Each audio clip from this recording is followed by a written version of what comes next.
A very warm good morning to everyone. Welcome to day 61. Welcome to day 61. Smile please. ನಿಮಗಲ್ಲ ಕ್ಯಾಮ್ರಾಮ್ಯಾನ್ಗೆ ಹೆದರಬೇಡಿ. So in the previous session we already discussed that in the day 60 the very important method for the calculation of national income, that is product method or value added method.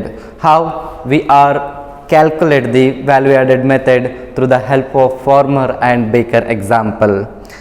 After that we already discussed that again a very important 4 marks question, that is inventory, change in inventory, and under the inventory we already discussed that what is the planned inventory of accumulation and planned inventory of decumulation, unplanned accumulation as well as the unplanned decumulation of inventory we already discussed in the previous session with the detail. Today's again is a very important method of calculation of national income. Basically we have the 3 methods of calculation of national income.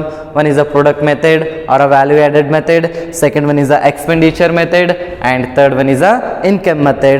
So today we are going to start the second method. Is very important, is a second one is a expenditure method. Expenditure method.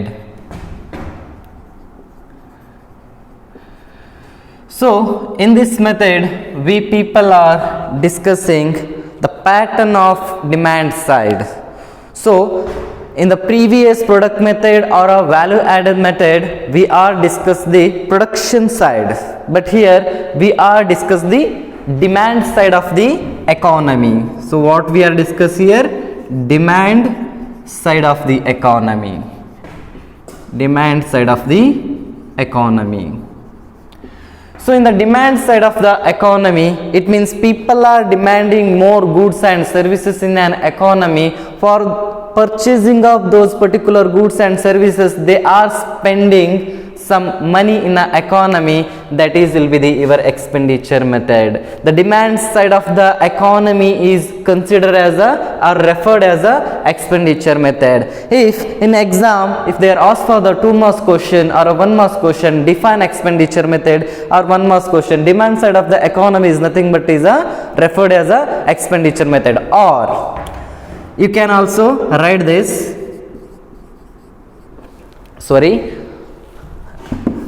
expenditure method also you can write like this: sum total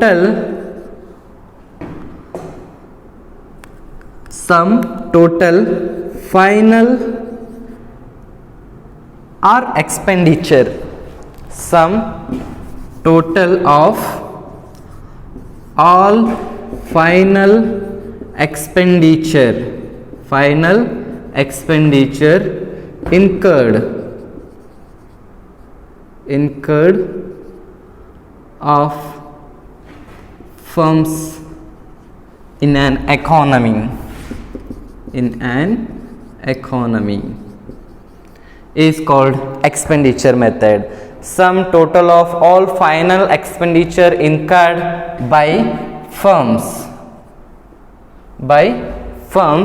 in an economy is called a expenditure method.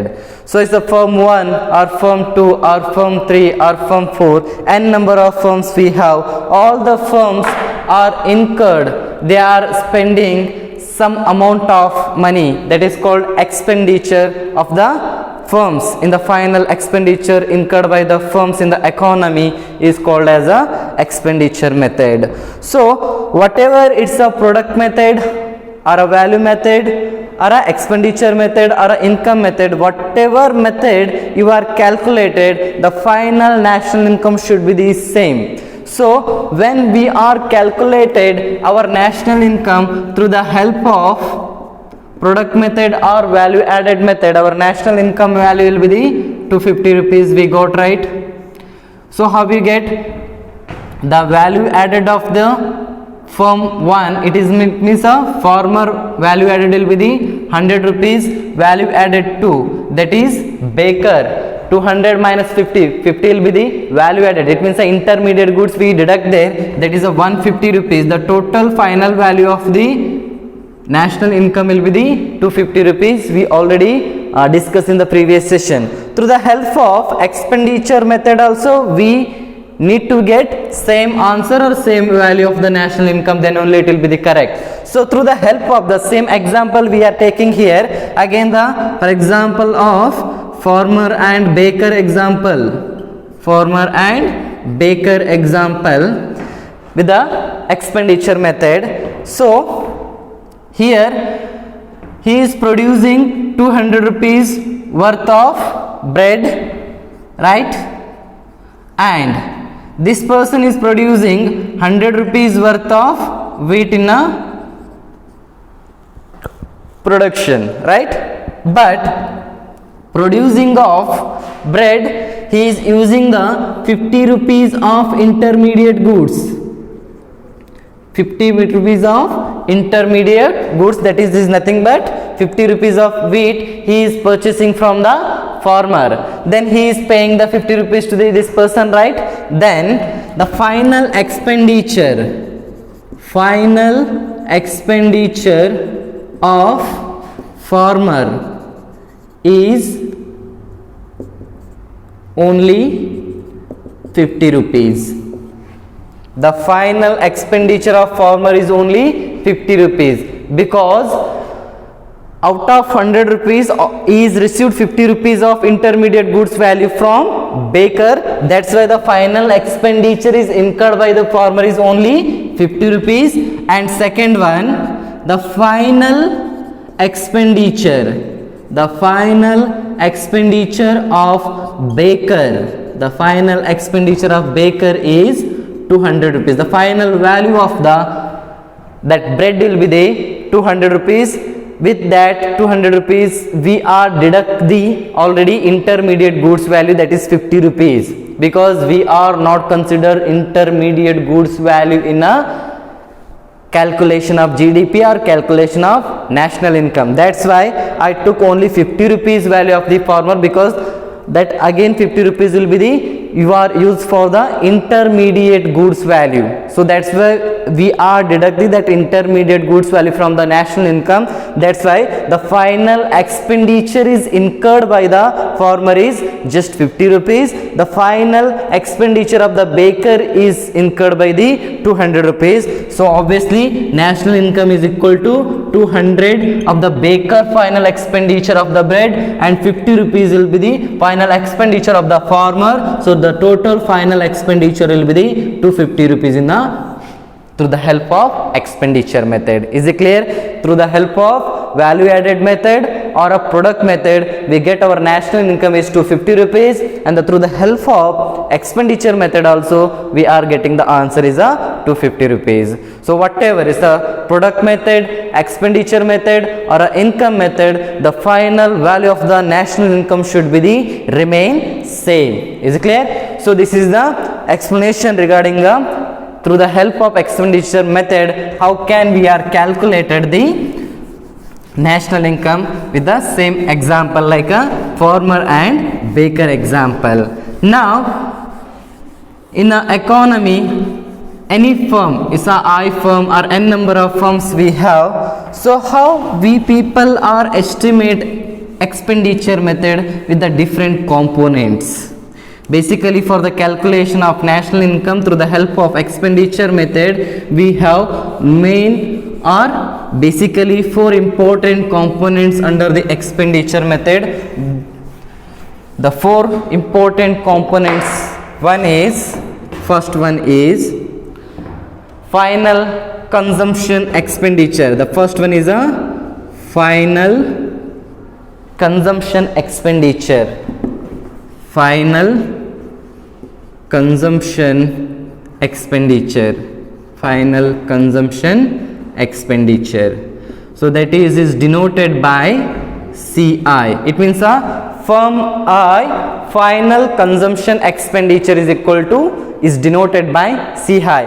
This is nothing but all the household sector. It means a family is making some expenditure or did some expenditure on goods and services for the consumption purpose, that is denoted by the CI. This is the first component of expenditure method in an economy. Then second one is very important to understand here. A final expenditure is incurred by on investment, final investment expenditure, because we are making many investment in a nature or many firms are investing, right? The final investment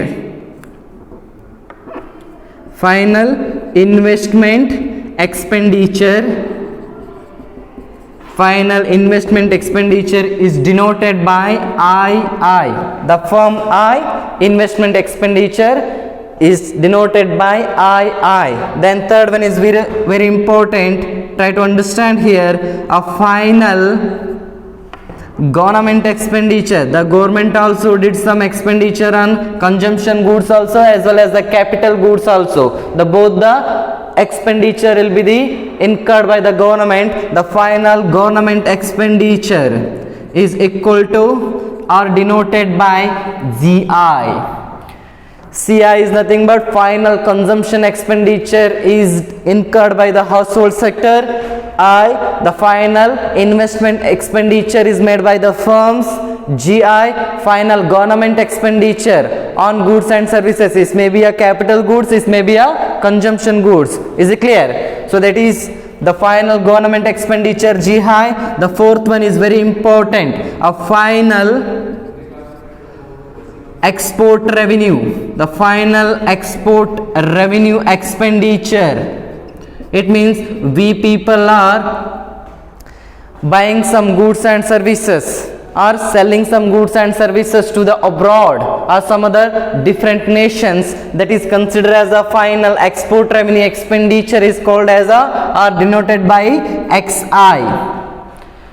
For example, you are producing Mudhol sugar, right? You are producing sugar in Mudhol, but you are ready to sell that particular sugar to the some of the different countries, that is denoted by the XI. We are spending, we have some expenditure on also export also, that is denoted by XI. This is very important to understand expenditure method.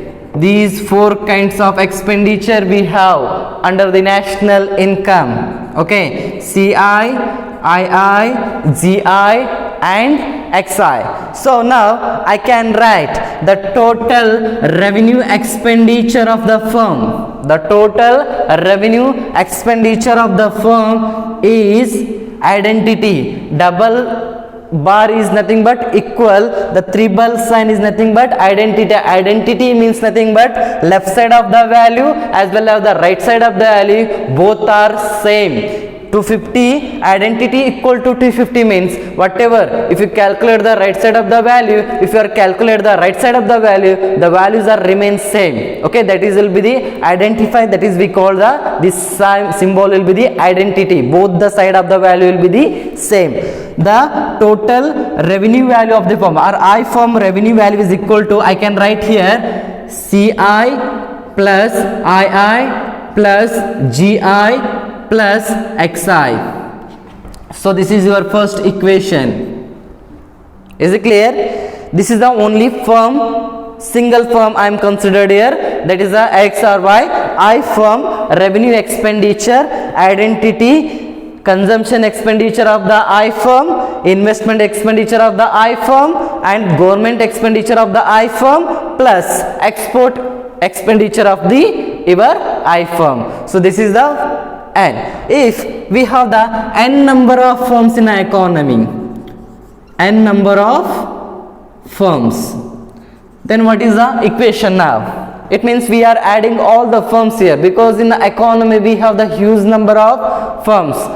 Firm 1, firm 2, firm 3, n number of firms we have. That time our equation will be changed like this: summation. The summation will indicate the all the firms in the economy. Summation I is equal to 1. N number of firms we have, so that is equal to RV, right? Summation RV, identity, summation N CI plus summation I plus summation GI plus summation XI. So this is the equation number 2. So here only I considered a single firm or single industry, single company in the economy, that is a I firm revenue expenditure. All the firms in the economy revenue expenditure is equal to all the firms consumption expenditure, all the firms investment expenditure, all the firms government expenditure, all the firms of export expenditure. That is called your expenditure method. Okay, but still here we have to understand one more term here. For example, C will be the indicated aggregate final expenditure, aggregate final expenditure on consumption, C is indicate aggregate final expenditure on consumption. But my question, my dear student, if you people are import some consumption goods from the different nations or abroad, how you indicate that? Because you are not getting everything in India or your domestic country, right? So then you have to purchase or you have to import some goods from the different countries, that will be the indicated by CM. CM is nothing but import expenditure on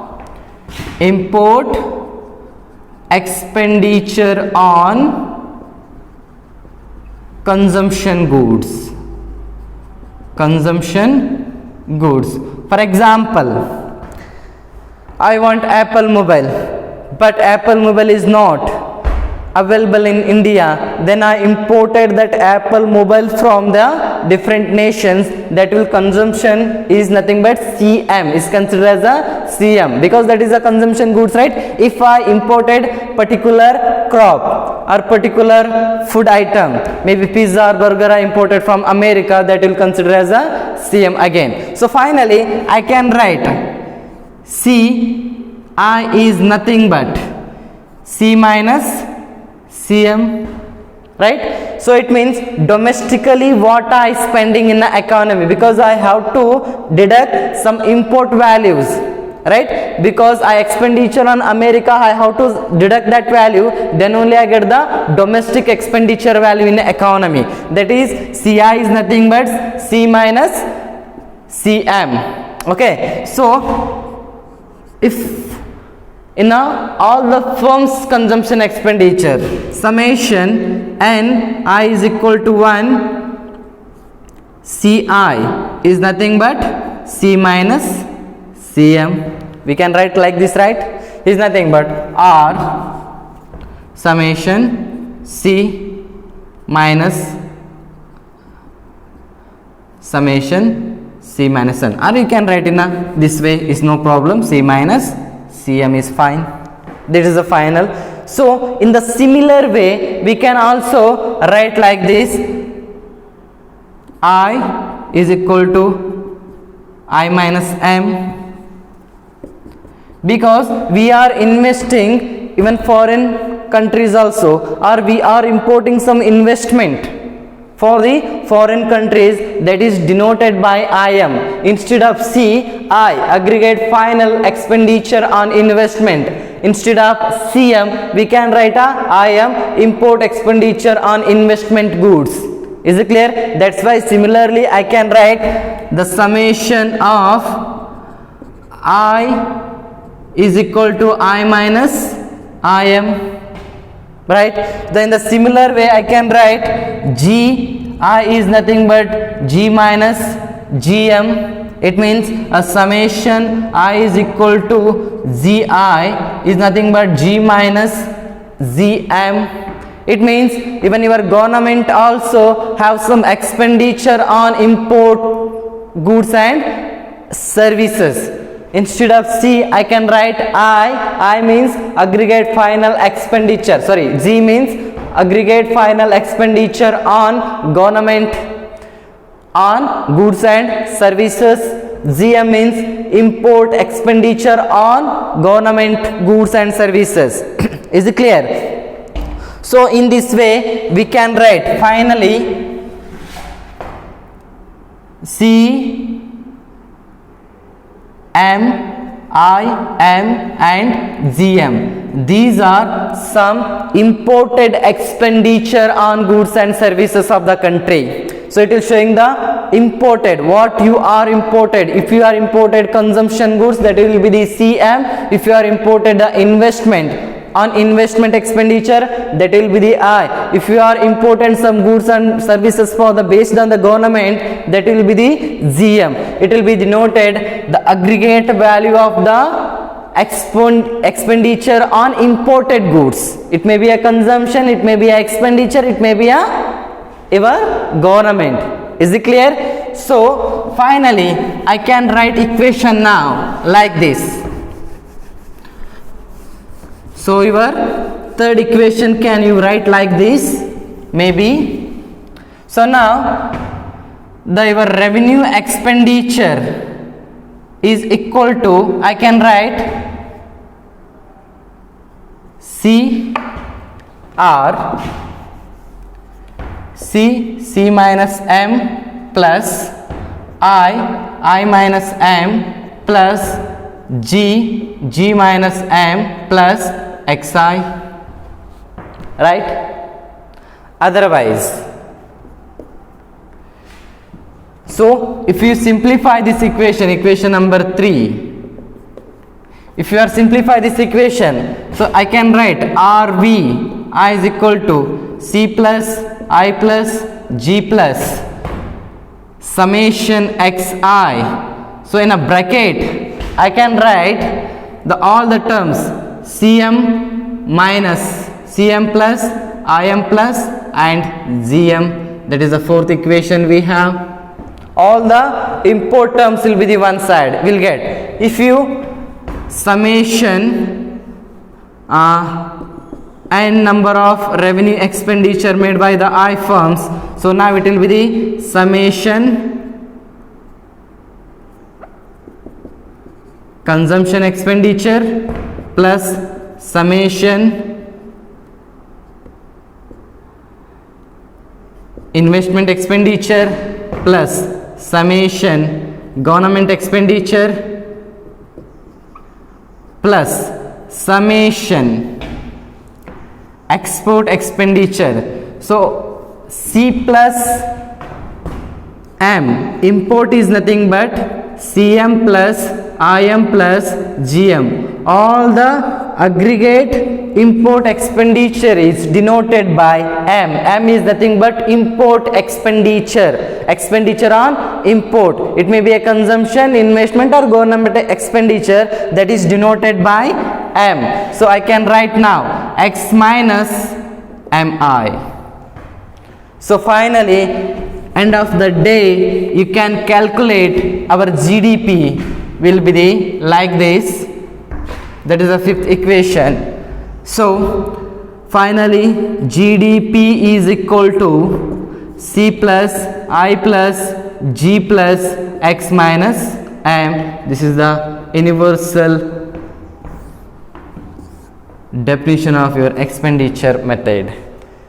Consumption, investment, government expenditure, export expenditure minus revenue of the or your import expenditure, that is denoted by the MI. These are the very important terminology. You have to take a screenshot of this one. So how I derive X minus M finally, because your original definition will be the like this. RV is nothing but, so this is the identity, identity. So C plus I plus GI plus XI. So how can I derive X minus M? So it's nothing but we have the some import expenditure on consumption also, investments also, as well as the government also. So I adding all the import expenditure in a one side, that is the M is nothing but. So Cm plus Im plus Gm, that is denoted by M.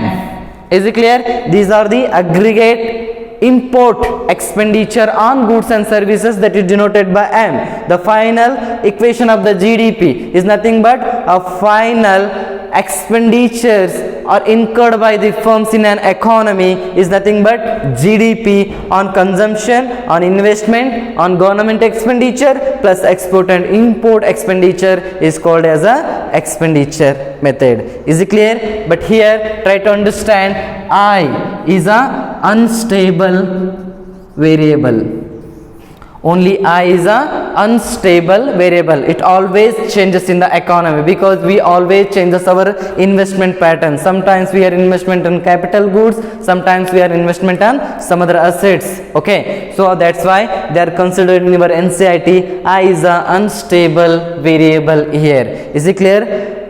Here your expenditure method will be the done. First you have to write, if they ask for the 4 marks question expenditure method, first you have to write what is the meaning of expenditure method. Expenditure method is nothing but it is a demand side of the economy is referred as a expenditure method, or in other word you can also write is a expenditure method is nothing but all or some of the total value of the final expenditure incurred by the firms in an economy is called the expenditure method. Take an example of again farmer and baker example. The final expenditure is incurred by the baker is the 200 rupees. A final expenditure is incurred by the farmer is the 50 rupees. Because why 50 rupees we are taking? 50 rupees is incurred or 50 rupees is taking for the intermediate goods. Those intermediate goods are not considered for the calculation of GDP. That's why we have the only 50 rupees of final expenditure on wheat or the farmer value. 200 plus 50 is the 250 rupees. Even though we calculated through the value added method, we'll get the 250 rupees only. Okay, then you go to the 4 important components of the expenditure method. First one is the CI, II, GI and XI. Then go for the, if you calculated the revenue expenditure of the particular firm, that is the CI, II plus GI plus XI, that is the 1. Then if the n number of firms in an economy, then it will be the summation CI, summation II, summation GI plus summation XI. So we have some import expenditure also in an economy. That's why we have the CM, IM and GM. Import on consumption, on investment, on government expenditure. It means we are imported from abroad, that will consider will be the M. CM, IM and GM is denoted by M only. Then our revenue expenditure will be C plus I plus G plus XI minus. So this is nothing but minus CM plus IM plus GM. This is the imported expenditure, right, from the abroad come. Then finally summation of RV is nothing but summation CI, summation II, summation GI, summation XI minus MI. MI is nothing but all the imported expenditure. Finally I can write my GDP equation like this. GDP is identity C plus I plus G plus X minus M. This is the final, the value or equation of the investment expenditure on your GDP. This is the method of GDP calculation. Is it clear? So ನಾವೀಗಾಗಲೇ day 60ರಲ್ಲಿ ಅಧ್ಯಯನ ಮಾಡಿದ ಹಾಗೆ ಅಲ್ಲಿ ನಾವು ಕೆಲವೊಂದು ಪರಿಕಲ್ಪನೆಗಳನ್ನು ಏನು ಮಾಡಿದ್ದೀವಿ, ಅಧ್ಯಯನ ಮಾಡಿದ್ದೀವಿ. ಯಾವೆಲ್ಲ ಪರಿಕಲ್ಪನೆಗಳ ಅಧ್ಯಯನ ಮಾಡಿದೀವಪ್ಪ ಅಂತಂತಂದರೆ, ಅಲ್ಲಿ ತಪಸೀಲು ಪಟ್ಟಿ ಅಂತಂದ್ರೆ ಏನು ಮತ್ತು ತಪಸೀಲು ಪಟ್ಟಿಯನ್ನು ನಾವು ಯಾವ ರೀತಿ ಕ್ಯಾಲ್ಕುಲೇಟ್ ಮಾಡಬೇಕು, ಆ ತಪಸೀಲು ಪಟ್ಟಿಯಲ್ಲಿ ನಮಗೆ ಶೇಖರಣೆ ಅಂತ ಒಂದು ಬಂತು. ಅದಾದಮೇಲೆ ಕುಸಿತ ಅನ್ನೋ ಒಂದು ಪರಿಕಲ್ಪನೆ ಕೂಡ ಅಲ್ಲಿ ಬಂದಿರೋದನ್ನು ನಾವು ಈಗಾಗಲೇ ಏನು ಮಾಡಿದ್ದೀವಿ, ನೋಡಿದ್ದೀವಿ. ಅಲ್ಲಿ ನಮಗೆ ಯೋಜಿತ ಮತ್ತು ಯೋಜಿತವಲ್ಲದ ತಪಸೀಲು ಪಟ್ಟಿಗಳ ಶೇಖರಣೆ ಆಗಿರ್ಬೋದು, ಕುಸಿತ ಆಗಿರ್ಬೋದು ಅನ್ನೋದನ್ನು ಈಗಾಗಲೇ ನಾವು ನೋಡಿದ್ದೀವಿ. ಇದಕ್ಕೂ ಮುಂಚೆ ನಾವು ನಮ್ಮ ರಾಷ್ಟ್ರೀಯ ಆದಾಯವನ್ನು ಲೆಕ್ಕಾಚಾರ ಹಾಕಲಿಕ್ಕೆ 3 ವಿಧಾನಗಳಿದಾವೆ ಅನ್ನೋದನ್ನು ನಾನು ಈಗಾಗಲೇ ನಿಮಗೆ ತಿಳಿಸ್ಕೊಟ್ಟಿದ್ದೀನಿ. ಅದರಲ್ಲಿ ಮೊದಲನೇ ವಿಧಾನ ಯಾವುದಂತ ಹೇಳಿದೆ, ಉತ್ಪನ್ನದ ವಿಧಾನ ಅಥವಾ ಮೌಲ್ಯವರ್ಧಿತ ವಿಧಾನ ಅಂತ ಹೇಳಿದ್ವಿ. ಈಗಾಗಲೇ ಅದನ್ನು ನಾವು ನೋಡಿದ್ದೀವಿ, ಅದನ್ನು ಯಾವ ರೀತಿ ನಾವು ಕ್ಯಾಲ್ಕುಲೇಟ್ ಮಾಡಬೇಕು. ಉತ್ಪನ್ನದ ವಿಧಾನ ಅಂತಂದ್ರೆ ಏನು, ಅಲ್ಲಿ ರೈತರು ಮತ್ತು ಇನ್ನೊಬ್ಬರು ಯಾರ್ರಿ ಬೇಕರಿ ಅವರ ಎಕ್ಸಾಂಪಲ್ನ ತಗೊಂಡು ನಾವೇನು ಮಾಡಿದ್ವಿ, ಯಾವ ಒಂದು ವಿಧಾನ, ಉತ್ಪನ್ನದ ವಿಧಾನವನ್ನು ನೋಡಿದ್ವಿ. ಅಲ್ಲಿ ಎಷ್ಟು ಬಂದಿತ್ತು ನಮಗೆ ರಾಷ್ಟ್ರೀಯ ಆದಾಯದ ಲೆಕ್ಕಾಚಾರ. ರಾಷ್ಟ್ರೀಯ ಆದಾಯ ಎಷ್ಟು ಬಂದಿತ್ತಪ್ಪ ಅಂತಂದ್ರೆ 250 ರೂಪಾಯಿ ರಾಷ್ಟ್ರೀಯ ಆದಾಯ ಬಂದಿತ್ತು. ಇವತ್ತಿನ ತರಗತಿಯಲ್ಲಿ ಇನ್ನೊಂದು ಮಹತ್ತರವಾದ ವಿಧಾನವನ್ನು ನಾವು ನೋಡ್ತಾ ಇದ್ದೀವಿ. ಆ ವಿಧಾನ ಯಾವುದಪ್ಪ ಅಂತಂದ್ರೆ ವೆಚ್ಚದ ವಿಧಾನ. ವೆಚ್ಚದ ವಿಧಾನ. ಈ ವೆಚ್ಚದ ವಿಧಾನದ ಪ್ರಕಾರವೂ ಕೂಡ ನಾನು ರಾಷ್ಟ್ರೀಯ ಆದಾಯವನ್ನು ಲೆಕ್ಕಾಚಾರ ಮಾಡಿದಾಗ ಬರುವಂಥ ಉತ್ತರ ಏನಾಗಿರಬೇಕು, 250 ರೂಪಾಯಿ ಆಗಿರಬೇಕು. ಆ ವೆಚ್ಚದ ವಿಧಾನ ಹೋಗೋ ಮುಂಚೆ ಸ್ವಲ್ಪ ನಾನು ನಿಮಗೆ ಇಲ್ಲಿ ರಿಪೀಟ್ ಮಾಡ್ತೀನಿ. ನಾನು ಹೇಳಿದೆ ಇವಾಗೆ ಉತ್ಪನ್ನದ ವಿಧಾನ ಅಥವಾ ಮೌಲ್ಯವರ್ಧಿತ ವಿಧಾನದಿಂದ ಲೆಕ್ಕಾಚಾರ ಹಾಕಿದಾಗಲೂ ಕೂಡ ನನ್ನ ರಾಷ್ಟ್ರೀಯ ಆದಾಯ ಎಷ್ಟು ಬಂದಿತ್ತು, 250 ರೂಪಾಯಿ ಬಂದಿತ್ತು. ಯಾಕಂತಂದರೆ ಇಲ್ಲಿ ವ್ಯಾಲ್ಯೂ ಆ್ಯಡೆಡ್ 1 ಅಲ್ಲಿ ಏನಾಗಿತ್ತು, ನನಗೆ ರೈತರ ಒಂದು ತಗೊಂಡಾಗ ಮೌಲ್ಯವರ್ಧಿತವನ್ನು ನಾನು ತಗೊಂಡಾಗ, ಫಾರ್ ಎಕ್ಸಾಂಪಲ್ ಅವನ ಮೌಲ್ಯವರ್ಧಿತ ಎಷ್ಟಿತ್ತು, 100 ರೂಪಾಯಿ ಇತ್ತು. ಅದೇ ರೀತಿಯಾಗಿ ನಾನು ಬೇಕರಿಯವನ ಮೌಲ್ಯವರ್ಧಿತೆಯನ್ನು ತಗೊಂಡಾಗ ಎಷ್ಟು ಬಂದಿತ್ತು, 150 ರೂಪಾಯಿ. ಯಾಕಂದರೆ 200 ರೂಪಾಯಿದಲ್ಲಿ 50 ರೂಪಾಯಿ ನಾನು ಮಧ್ಯಂತರ ಸರಕುಗಳನ್ನು ಏನು ಮಾಡಿದ್ದೆ, ಅಲ್ಲಿ ಕಳೆದಿದ್ದೆ. ಹಾಗಾಗಿ ಒಟ್ಟಾರೆಯಾಗಿ ನನ್ನ ರಾಷ್ಟ್ರೀಯ ಆದಾಯ ಎಷ್ಟು ಬಂದಿತ್ತು, national income is nothing but V1 plus V2. So ಮೌಲ್ಯವರ್ಧಿತ ಸೇವೆ 1, ಮೌಲ್ಯವರ್ಧಿತ ಸೇವೆ 2, ಎರಡನ್ನು ಪ್ಲಸ್ ಮಾಡಿದಾಗ ನನಗೆ ರಾಷ್ಟ್ರೀಯ ಆದಾಯ ಎಷ್ಟು ಬಂತು, 100 ಪ್ಲಸ್ 150. ಅಂದರೆ 250 ರೂಪಾಯಿ ಮೌಲ್ಯವರ್ಧಿತ ಸೇವೆ ನಮಗೆ ಬಂದಿರೋದನ್ನು ಈಗಾಗಲೇ ನಾವೇನು ಮಾಡಿದ್ದೀವಿ, ಹಿಂದಿನ ತರಗತಿಯಲ್ಲಿ ನೋಡಿದ್ದೀವಿ. ಸೊ ಇಲ್ಲಿ ನಮಗೆ ವೆಚ್ಚದ ವಿಧಾನದ ಪ್ರಕಾರ ನಾನು ನೋಡಿದಾಗ, ಈ ವೆಚ್ಚದ ವಿಧಾನದ ಪ್ರಕಾರದಿಂದಲೂ ನಾನು ನೋಡಿದಾಗಲೂ ಕೂಡ ನನ್ನ ರಾಷ್ಟ್ರೀಯ ಆದಾಯ ಏನಾಗಬೇಕಪ್ಪ ಅಂತಂದರೆ 250 ರೂಪಾಯಿ ಬರಬೇಕನ್ನೋ ಒಂದು ಪರಿಕಲ್ಪನೆ ನನಗೆ ಗೊತ್ತಾಗಬೇಕು. ಯಾಕಂದರೆ ನಾನು ಹೇಳಿದ್ದೀನಿ, 3 ವಿಧಾನಗಳಲ್ಲಿ ಯಾವುದೇ ವಿಧಾನದಿಂದ ಮಾಡಿದರೂ ಸಹ ನಮ್ಮ ರಾಷ್ಟ್ರೀಯ ಆದಾಯ ಏನಾಗಿರಬೇಕು, ಸೇಮ್ ಆಗಿರಬೇಕು. ನೀವು ಆದಾಯದ ವಿಧಾನದಿಂದಾದರೂ ಮಾಡಿ, ಉತ್ಪನ್ನದ ವಿಧಾನದಿಂದಾದರೂ ಮಾಡಿ, ಅಥವಾ ವೆಚ್ಚದ ವಿಧಾನದಿಂದಾದರೂ ಮಾಡಿ, ಬರುವಂತಹ ಮೌಲ್ಯ ಏನಾಗಿರಬೇಕು, ಸೇಮ್ ಆಗಿರಬೇಕು ಅನ್ನೋದನ್ನು ನಾವಿಲ್ಲಿ ಅರ್ಥ ಮಾಡ್ಕೋಬೇಕು. ಹಾಗಿದ್ರೆ ಮೊದಲನೇದಾಗಿ ವೆಚ್ಚದ ವಿಧಾನ ಅಂತಂದ್ರೆ ಏನು, ಈ ವೆಚ್ಚದ ವಿಧಾನದಲ್ಲಿ ಬರುವಂಥ ಕೆಲವೊಂದು ಪರಿಕಲ್ಪನೆಗಳು ಯಾವುವು, ಯಾವೆಲ್ಲ ಪರಿಕಲ್ಪನೆಗಳೆಲ್ಲ ನಾನು ವೆಚ್ಚದ ವಿಧಾನದಲ್ಲಿ ಬಳಕೆ ಮಾಡ್ತಾ ಇದ್ದೀನಿ ಅಂತ ನೋಡಿದಾಗ, ನನಗೆ ಪ್ರಾಡಕ್ಟ್ ಮೆಥಡಲ್ಲಿ ಅಥವಾ ಒಂದು ಉತ್ಪನ್ನದ ವಿಧಾನದಲ್ಲಿ ಯಾವ ಒಂದು ವಿಭಾಗವನ್ನು ನೋಡ್ತಾ ಇದ್ದೆ ನಾನು, ಅಲ್ಲಿ ಉತ್ಪನ್ನಕ್ಕೆ ಸಂಬಂಧಪಟ್ಟ ಹಾಗೆ ನಾವು demand side and production side ಅಂತ ಹೇಳಿ ಉತ್ಪಾದನಾ ವಿಭಾಗದ ಕಡೆ ನಾವು ನೋಡ್ತಾ ಇದ್ವಿ ಅಂತಂದರೆ ಅದು ಉತ್ಪನ್ನದ ವಿಧಾನ ಆಗುತ್ತೆ. ಬೇಡಿಕೆಯ ವಿಭಾಗದಲ್ಲಿ ನಾವೇನಾದರೂ ನೋಡ್ತಾ ಇದ್ವಿ ಅಂತಂದರೆ, ಬೇಡಿಕೆಯ ವಿಭಾಗದಲ್ಲಿ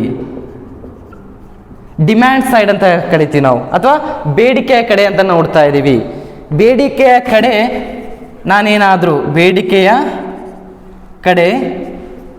ನಾನೇನಾದರೂ ನೋಡಿದರೆ ಆ ವಿಧಾನ ಯಾವುದಾಗುತ್ತೆ, ವೆಚ್ಚದ ವಿಧಾನ ಆಗುತ್ತೆ. Demand side of the economy, ಬೇಡಿಕೆಯ ಕಡೆಯ ಆರ್ಥಿಕತೆಯನ್ನು ನೋಡಿದರೆ, ಬೇಡಿಕೆಯ ಕಡೆಯ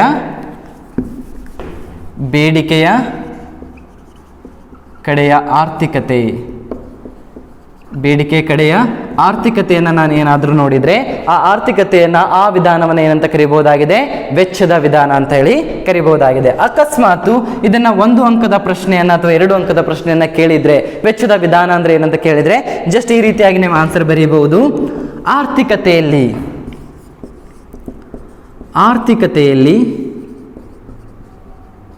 ಉದ್ಯಮ ಘಟಕಗಳು ಮಾಡುವ ಎಲ್ಲ ಅಂತಿಮ ವೆಚ್ಚವನ್ನು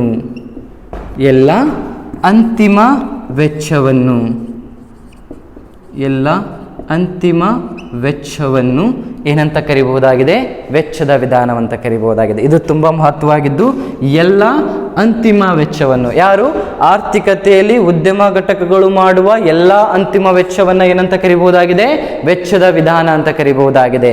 ಹಾಗಿದ್ರೆ ನಾನಿವಾಗ ಸೇಮ್ ಎಕ್ಸಾಂಪಲ್ಗೆ ಬರ್ತೀನಿ.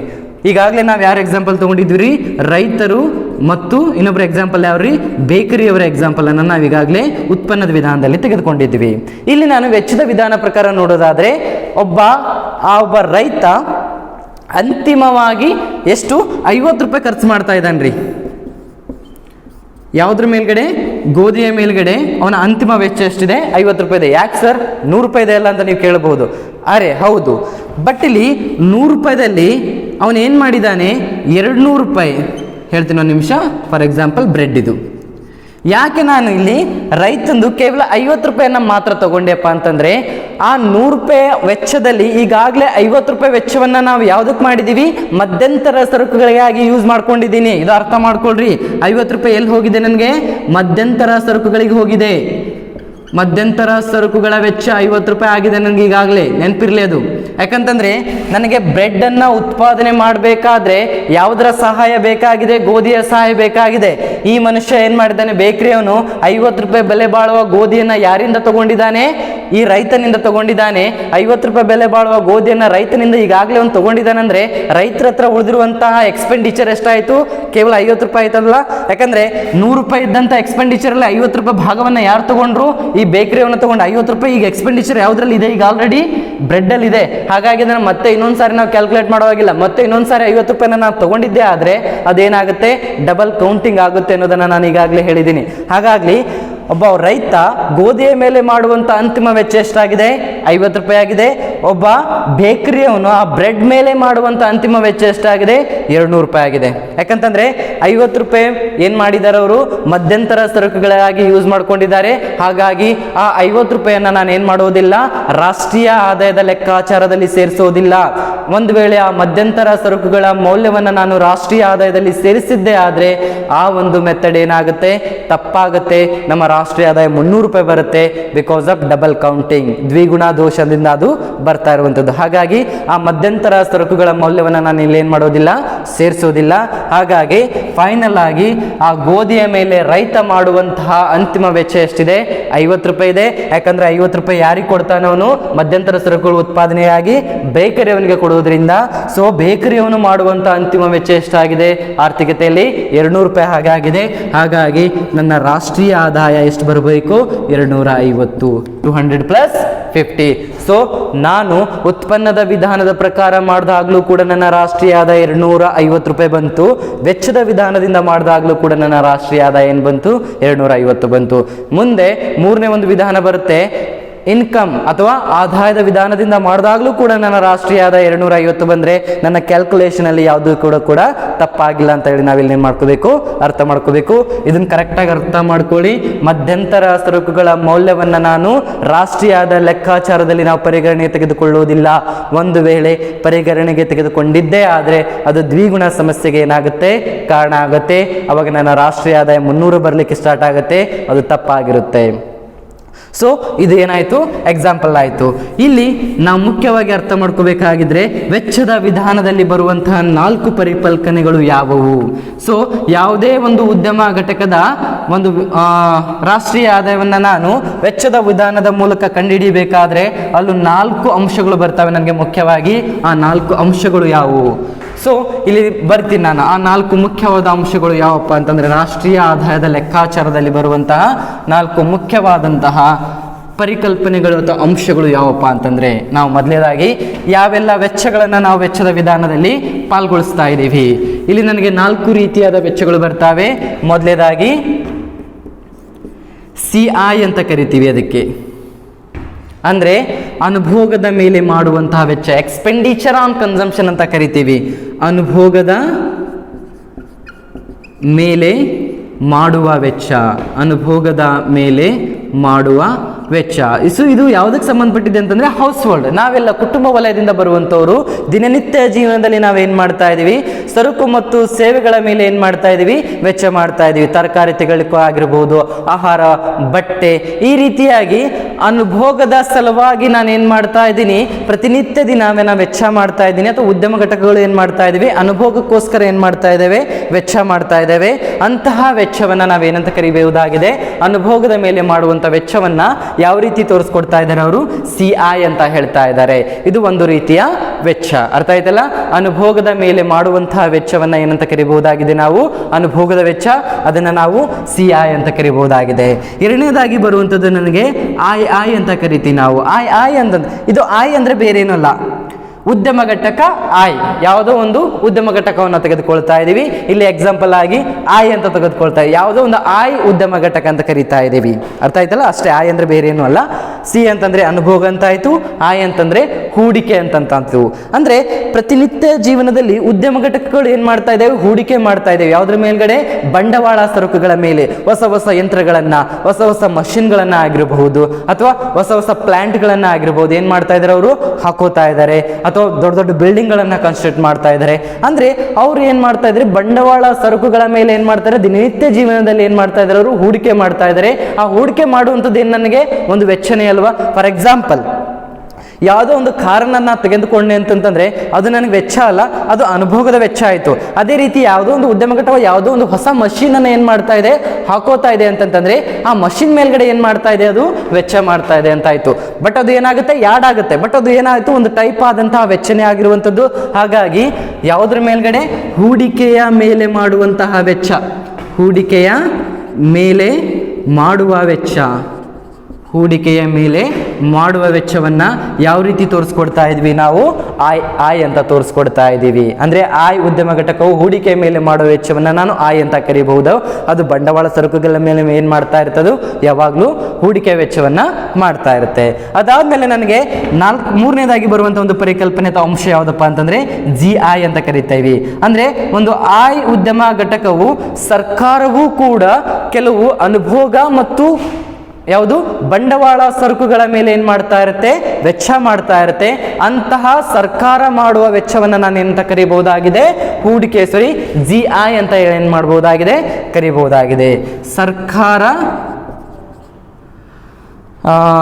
ಅನುಭೋಗ ಮತ್ತು ಬಂಡವಾಳ ಸರಕುಗಳ ಮೇಲೆ ಮಾಡುವ ವೆಚ್ಚ. ಕರೆಕ್ಟಾಗಿ ಬರ್ಕೊಳ್ರಿ ಅಥವಾ ಸ್ಕ್ರೀನ್ಶಾಟ್ ಹಿಡ್ಕೊಳ್ರಿ. ಸರ್ಕಾರ ಅನುಭೋಗ ಮತ್ತು ಬಂಡವಾಳ ಸರಕುಗಳ ಮೇಲೆ ಮಾಡುವಂಥ ಸರ್ಕಾರ, not only for the family sector. ಕೇವಲ ನಾವು ಮಾತ್ರ ಇಲ್ಲಿ ಏನು ಮಾಡ್ತಾ ಇಲ್ಲ, ದಿನನಿತ್ಯ ಜೀವನದಲ್ಲಿ ವೆಚ್ಚವನ್ನು ಮಾಡ್ತಾ ಇಲ್ಲ. ಕೇವಲ ಉದ್ಯಮ ಘಟಕಗಳು ಮಾತ್ರ ವೆಚ್ಚವನ್ನು ಮಾಡ್ತಾ ಇಲ್ಲ. ನಮ್ಮ ರೀತಿ ಏನು ಮಾಡ್ತಾ ಇದೆ, ನಮ್ಮ ಥರ ಮತ್ತು ಉದ್ಯಮ ಘಟಕಗಳ ತರಹ ಇಲ್ಲಿ ಯಾವ್ದು ಮಾಡ್ತಾ ಇದೆ, ಸರ್ಕಾರವು ಕೂಡ ದಿನನಿತ್ಯ ಜೀವನದಲ್ಲಿ ಅನುಭೋಗ ಮತ್ತು ಬಂಡವಾಳ ಸರಕುಗಳ ಮೇಲೆ ಏನು ಮಾಡುವಂಥದ್ದು, ವೆಚ್ಚವನ್ನು ಮಾಡ್ತಾ ಇದೆ. ಯಾಕಂದರೆ ಹೊಸ ಹೊಸ ಬಿಲ್ಡಿಂಗ್ಗಳನ್ನು ಕನ್ಸ್ಟ್ರಕ್ಷನ್ ಮಾಡುವಂಥದ್ದು, ಅಥವಾ ಹೊಸ ಹೊಸ ಪ್ಲಾನ್ಗಳಿಗೆ ಬೇಕಾದಂಥ ಹೊಸ ಮಷಿನ್ಸ್ಗಳಾಗಿರುವಂಥದ್ದು, ಅಥವಾ ರೇಷನ್ ಶಾಪ್ಗಳ ಮೂಲಕ ಬಡವರಿಗೆ ರೇಷನನ್ನು ಕೊಡುವಂಥ ಒಂದು ಪ್ರಕ್ರಿಯೆ ಆಗಿರುವಂಥದ್ದು. ಈ ರೀತಿಯಾಗಿ ಅನುಭೋಗ ಮತ್ತು ಬಂಡವಾಳ ಸರಕುಗಳ ಮೇಲೆ ಕೂಡ ಏನು ಮಾಡುವಂಥದ್ದು, ಸರ್ಕಾರ ವೆಚ್ಚವನ್ನು ಮಾಡ್ತಾ ಇರುತ್ತೆ. ಅಂತಹ ವೆಚ್ಚಕ್ಕೆ ನಾವೇನಂತ ಕರಿತಾ ಇದ್ದೀವಿ, ಸರ್ಕಾರದ ವೆಚ್ಚ ಅಂತ ಕರಿತಾ ಇದ್ವಿ. ಅದನ್ನು ನಾವು GI ಅಂತ ತಿಳಿಸ್ಕೊಡ್ತಾ ಇದ್ದೀವಿ. ಇನ್ನು ಮುಖ್ಯವಾಗಿ ನಾಲ್ಕನೇದಾಗಿ ಬರುವಂಥ ಒಂದು ಪರಿಕಲ್ಪನೆ ಯಾವುದಪ್ಪ ಅಂತಂದರೆ ನನಗೆ XI ಅಂತ ಬರುತ್ತೆ. XI ಅಂತಂತಂದರೆ ಕೇವಲ ನಾವು ಅನುಭೋಗದ ಮೇಲೆ ಮಾಡ್ತಾ ಇಲ್ಲ, ಹೂಡಿಕೆಯ ಮೇಲೆ ಮಾಡ್ತಾ ಇಲ್ಲ, ಕೇವಲ ಸರ್ಕಾರದ ವೆಚ್ಚವನ್ನು ನಾವು ಪರಿಗಣನೆ ತೆಗೆದುಕೊಳ್ತಾ ಇಲ್ಲ. ಏನು ಮಾಡ್ತಾ ಇದ್ವಿ, ಫಾರ್ ಎಕ್ಸಾಂಪಲ್ ಮುಧೋಳದ ಜಮಖಂಡಿಯಲ್ಲಿ ಏನು ಮಾಡ್ತಾ ಇದ್ವಿ, ನಾವು ಉತ್ಪಾದನೆ ಮಾಡ್ತಾ ಇದ್ವಿ. ಏನನ್ನು ಉತ್ಪಾದನೆ ಮಾಡ್ತಾ ಇದ್ವಿ, ಸಕ್ಕರೆಯನ್ನು ಉತ್ಪಾದನೆ ಮಾಡ್ತಾ ಇದ್ವಿ. ಆ ಸಕ್ಕರೆ ಉತ್ಪಾದನೆ ಕೇವಲ ಮುಧೋಳ ಸಿಟಿಯಲ್ಲಿ ಮಾತ್ರ ನಾವೇನು ಮಾಡ್ತಾ ಇಲ್ಲ, ಮಾರಾಟ ಮಾಡ್ತಾ ಇಲ್ಲ, ಬೇರೆ ದೇಶಗಳಿಗೂ ಕೂಡ ನಾವೇನು ಮಾಡ್ತಾ ಇದ್ದೀವಿ, ಅದನ್ನು ಕಳಿಸ್ಕೊಡ್ತಾ ಇದ್ದೀವಿ. ಅಂದರೆ ಅಬ್ರಾಡ್ ಅಥವಾ ವಿದೇಶಗಳಿಗೆ ಕಳಿಸಿಕೊಡುವಂಥ ಸಂದರ್ಭದಲ್ಲಿ ಅದ್ರ ಮೇಲ್ಗಡೆ ಕೂಡ ನನಗೊಂದು ವೆಚ್ಚ ಬರುತ್ತೆ. ಓಕೆ, ಎಕ್ಸ್ಪೆಂಡಿಚರ್ ಆನ್ ಎಕ್ಸ್ಪೋರ್ಟ್ ಅಂತ ಬರುತ್ತೆ ನಮಗೆ. ರಫ್ತಿನ ಮೇಲೆ ಆಗುವಂತಹ ವೆಚ್ಚ, ರಫ್ತಿನ ಮೇಲೆ ಆಗುವ ವೆಚ್ಚ, ರಫ್ತಿನ ಮೇಲೆ ಆಗುವ ವೆಚ್ಚ. ಅಂದರೆ ಒಂದು ಸ್ಥಳದಿಂದ ಇನ್ನೊಂದು ಸ್ಥಳಕ್ಕೆ ಆ ಸರಕನ್ನು ನಾನು ಏನು ಮಾಡಬೇಕಾಗಿದೆ, ಇವಾಗ ಕಳಿಸ್ಕೊಡ್ಬೇಕಾಗಿದೆ. ಸೊ ಒಂದು ಪ್ರದೇಶದಿಂದ ಇನ್ನೊಂದು ಸರಕಕ್ಕೆ ನಾನು ಆ ಒಂದು ಸಕ್ಕರೆಯನ್ನು ಕಳಿಸ್ಬೇಕು, ಒಂದು ದೇಶದಿಂದ ಇನ್ನೊಂದು ದೇಶಕ್ಕೆ ಕಳಿಸ್ಬೇಕಂದ್ರೆ ನನಗೆ ಎಕ್ಸ್ಪೆಂಡಿಚರ್ ಬರುತ್ತೆ ಅಲ್ವಾ. ಮೇ ಬಿ ಟ್ರಾವೆಲ್ ಎಕ್ಸ್ಪೆಂಡಿಚರ್ ಆಗಿರ್ಬೋದು, ಅಥವಾ ಸಮ್ ಟ್ಯಾಕ್ಸಸ್ ಆಗಿರ್ಬೋದು, ತೆರಿಗೆನೇ ಆಗಿರ್ಬೋದು. ಈ ರೀತಿಯಾದ ಆ ಒಂದು ವೆಚ್ಚಗಳು ಯಾವುದ್ರಲ್ಲಿ ಬರ್ತವೆ, ನಮಗೆ ಆ ರಫ್ತಿನ ಮೇಲೆ ಆಗುವಂಥ ವೆಚ್ಚಗಳು. ಅದನ್ನು ಏನಂತ ತೋರಿಸ್ಕೊಡ್ತಾ ಇದ್ದೀನಿ, XI ಅಂತ ತರಿಸ್ಕೊಡ್ತಾ ಇದ್ದೀನಿ. ಅಂದರೆ ಆಯ್ ಉದ್ಯಮ ಘಟಕವು ರಫ್ತಿನ ಮೇಲೆ ಮಾಡುವಂತಹ ವೆಚ್ಚವನ್ನು ಏನಂತ ಕರಿಬಹುದಾಗಿದೆ, XI ಅಂತ ಕರಿಬಹುದಾಗಿದೆ. ಇವು ವೆಚ್ಚದ ವಿಧಾನದಲ್ಲಿ ಬರುವಂತಹ 4 ಮುಖ್ಯವಾದ ಅಂಶಗಳು. ಯಾವ್ಯಾವು, CI, II, GI ಮತ್ತು XIಗಳು. ಹಾಗಿದ್ರೆ ಇವಾಗ ಈ ಒಂದು ಪರಿಕಲ್ಪನೆಗಳನ್ನು ಬಳಕೆ ಮಾಡಿಕೊಂಡು ಯಾವ ರೀತಿ ನಾನು ರಾಷ್ಟ್ರೀಯ ಆದಾಯವನ್ನು ಲೆಕ್ಕಾಚಾರ ಮಾಡಬಹುದು, ಅಥವಾ ಒಂದು ಉದ್ಯಮ ಘಟಕದ ರಾಷ್ಟ್ರೀಯ ಅಥವಾ ಅವರ ಒಂದು ವೆಚ್ಚವನ್ನು ನಾನಿಲ್ಲಿ ಏನು ಮಾಡಬಹುದಾಗಿದೆ, ಪರಿಕಲ್ಪನೆಯನ್ನು ನಾನಿಲ್ಲಿ ಹೆಂಗೆ ಕ್ಯಾಲ್ಕುಲೇಟ್ ಮಾಡಬಹುದು ಅನ್ನೋದನ್ನು ನೋಡೋಣ. ಸೊ ಮೊದಲನೇದಾಗಿ ಇವಾಗ ನಮ್ಗೆ ಗೊತ್ತಾಗಿದೆ CI ಅಂದ್ರೇನು, II ಅಂತಂದ್ರೇನು, GI ಅಂತಂದ್ರೇನು, ಅಥವಾ XI ಅಂತಂದ್ರೇನು. ಸೊ ಫೈನಲ್ ಆಗಿ ಈ ರೀತಿ ಬರಿತೀನಿ ನಾನು, RVI ಈಸ್ ಈಕ್ವಲ್ ಐಡೆಂಟಿಟಿ ಅಂತ ಕರಿತೀವಿ ಇದಕ್ಕೆ. ಅಂದರೆ ಐಡೆಂಟಿಟಿ ಅಂದರೆ ಬೇರೆ ಏನಲ್ಲ, ಎಡಭಾಗದಲ್ಲಿ ಮತ್ತು ಬಲಭಾಗದಲ್ಲಿ ಬರುವಂಥ, ಈ ಎಡಭಾಗದಲ್ಲಿ ಮತ್ತು ಬಲಭಾಗದಲ್ಲಿ ಬರುವಂಥ ಎರಡೂ ಮೌಲ್ಯಗಳು ಏನಾಗಿರ್ತವೆ, ಸೇಮ್ ಆಗಿರ್ತವೆ. Right side as well as the left side of the both the values are remain same. ಅದನ್ನು ಯಾವ ರೀತಿ ತೋರಿಸ್ಕೊಡ್ತೀವಿ ನಾವು, ಐಡೆಂಟಿಟಿ ಅಂತ ತೋರಿಸ್ಕೊಡ್ತೀವಿ. ಈಕ್ವಲ್ ಅಂತಂದ್ರೆ ಸಮ ಅಂತ ಬರುತ್ತೆ ಇಲ್ಲಿ. ಬಟ್ ಐಡೆಂಟಿಟಿ ಅಂತಂದ್ರೆ ಬಲಭಾಗ ಮತ್ತು ಎಡಭಾಗದಲ್ಲಿರುವ ಎರಡೂ ಮೌಲ್ಯಗಳು ಏನಾಗಿರ್ತವೆ, ಸಮವಾಗಿರ್ತವೆ. ಅಂದರೆ ಆಯ್ ಉದ್ಯಮ ಘಟಕದ ಅಂತಿಮ ವೆಚ್ಚ, ರೆವಿನ್ಯೂ ಎಕ್ಸ್ಪೆಂಡಿಚರ್ ಅಂತ ಕರಿತೀವಿ, ಅಂತಿಮ ಆದಾಯದ ವೆಚ್ಚ ಅಂತ ಇಲ್ಲಿ ಕರಿತೀವಿ. ಯಾವುದೋ ಒಂದು ಆಯ್ ಉದ್ಯಮ ಘಟಕದ ಅಂತಿಮ ಆದಾಯದ ವೆಚ್ಚ. ಸೊ ನಾನು ಇಕ್ವೇಶನ್ ಈ ರೀತಿ ಬರಿಬಹುದು. ಇವಾಗ ಏನಂತ ಬರೀಬಹುದ್ರಿ?